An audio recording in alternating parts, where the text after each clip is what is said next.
সূরা মুজাম্মিল এর বাংলা অর্থ। আল্লাহর নামে শুরু করলাম। হে চাদর মোড়ানো রাত্রিতে দণ্ডায়মান হোক কিছু অংশ বাদ দিয়ে, মাঝরাতে অথবা তার চাইতে কিছু কম অথবা তার চাইতে কিছু বেশি কোরআনের আবৃত্তি করুন সুবিন্যস্তভাবে ও স্পষ্টভাবে। আমি আপনার প্রতি অবতীর্ণ করেছি গুরুত্বপূর্ণ বাণী। নিশ্চয়ই ইবাদতের জন্য রাত্রিতে ওঠা প্রবৃত্তি দলনের সহায়ক এবং স্পষ্ট উচ্চারণের অনুকূল। নিশ্চয়ই দিনের বেলায় রয়েছে আপনার দীর্ঘ কর্মব্যস্ততা। আপনি আপনার পালনকর্তার নাম স্মরণ করুন এবং একাগ্র চিত্তে তাতে মগ্ন হন। তিনি পূর্বে ও পশ্চিমে অধিকর্তা, তিনি ব্যতীত কোনো উপাস্য নেই, অতএব তাকেই গ্রহণ করুন কর্মবিধায়ক রূপে।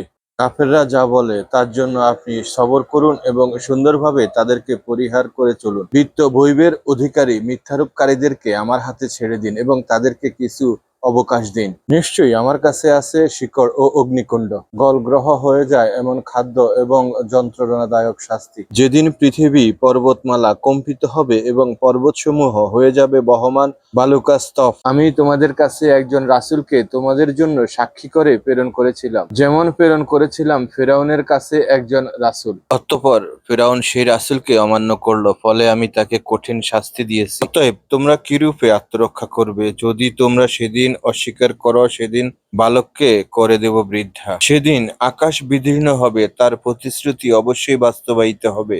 এটা উপদেশ, অতএব যার ইচ্ছা সে তার পালনকর্তার দিকে পথ অবলম্বন করুক। আপনার পালনকর্তা জানেন আপনি ইবাদতের জন্য দণ্ডায়মান হন রাত্রির প্রায় 2/3, অর্ধাংশ ও তৃতীয়াংশ, এবং আপনার সঙ্গীদের একটি দলও দণ্ডায়মান হয়। আল্লাহ দিবা ও রাত্রির পরিমাপ করেন। তিনি জানেন তোমরা এর পূর্ণ হিসাব রাখতে পারো না, অতএব তিনি তোমাদের প্রতি ক্ষমাপরায়ণ হয়েছেন। কাজেই কোরআনের যতটুকু তোমাদের জন্য সহজ ততটুকু আবৃত্তি করো। তিনি জানেন তোমাদের মধ্যে কেউ কেউ অসুস্থ হবে, কেউ কেউ আল্লাহর অনুগ্রহ সন্ধানে দেশ বিদেশে যাবে এবং কেউ কেউ আল্লাহর পথে জেহাদে লিপ্ত হবে। কাজেই কোরআনের যতটুকু তোমাদের জন্য সহজ ততটুকু আবৃত্তি করো। তোমরা নামাজ কায়েম করো, যাকাত দাও এবং আল্লাহকে উত্তম ঋণ দাও। তোমরা নিজেদের জন্য যা কিছু আগ্রে পাঠাবে তা আল্লাহর কাছে উত্তম আকারে এবং পুরস্কার হিসেবে বর্ধিত রূপে পাবে। তোমরা আল্লাহর কাছে ক্ষমা প্রার্থনা করো, নিশ্চয়ই আল্লাহ ক্ষমাশীল দয়ালু। ভিডিওটি ভালো লাগলে লাইক, কমেন্ট, শেয়ার, সাবস্ক্রাইব এবং ফলো করতে ভুলবেন না।